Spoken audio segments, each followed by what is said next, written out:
হরে কৃষ্ণ, হরি বল। সকলকে, সকলের চরণে আমার প্রণাম। আমি শান্তা বোস, কলকাতা থেকে। আমরা একটি ভক্তিমূলক গ্রুপের সাথে আমরা যুক্ত। আমাদের যে ভক্তির গ্রুপটা, সেই গ্রুপটির নাম হচ্ছে রাধাকৃষ্ণ ভক্তিবৃক্ষ গ্রুপ, এবং এই গ্রুপটি পরিচালনা করেন আমাদের শিক্ষাগুরু রসপ্রদা মাধবী দেবী দাসী মাতাজি।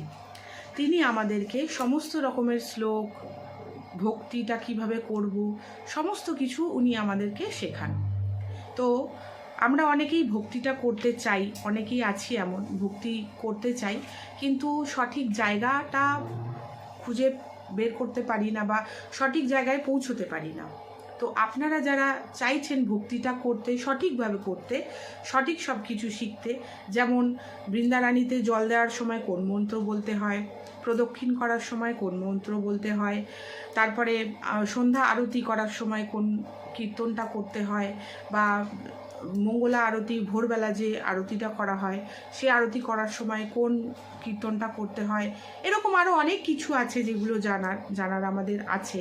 তো এই রকম ধরনের যারা করতে চাইছেন, যারা শিখতে চাইছেন, যারা ভক্তির সাথে জুড়তে চাইছেন এবং নিজের জীবনকে কৃষ্ণময় করে তুলতে চাইছেন, তারা অবশ্যই আমাদের এই গ্রুপের সাথে যুক্ত হতে পারেন।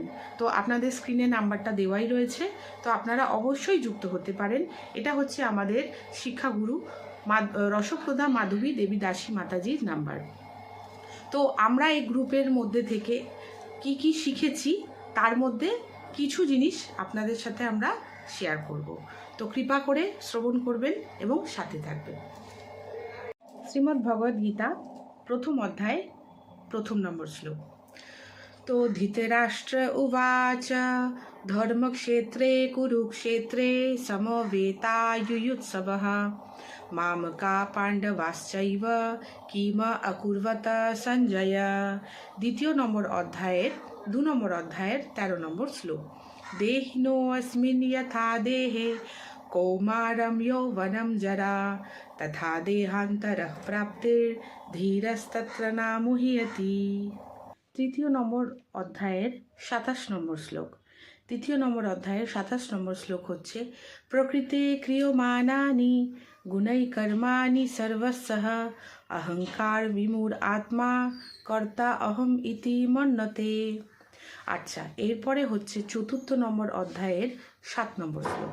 4 অধ্যায়ের 7 নম্বর শ্লোক হচ্ছে यदा यदा हि धर्मस्य ग्लानिर्भवति भारत अभ्युत्थानम अधर्मस्य तदात्मानं सृजाम्यहम्। এরপর হচ্ছে 7 নম্বর অধ্যায়ের 19 নম্বর শ্লোক।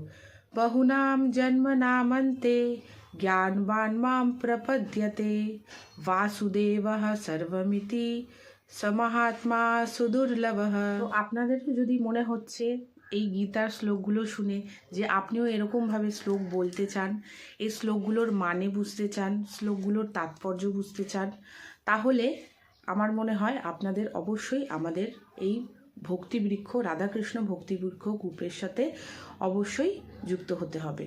তো যুক্ত হওয়ার নাম্বার আমি স্ক্রিনে দিয়ে দিয়েছি, আপনারা দেখে নিতে পারেন। তো আপনারা সকলেই খুব ভালো থাকবেন, সুস্থ থাকবেন। রাধে রাধে এবং হরে কৃষ্ণ সবাইকে।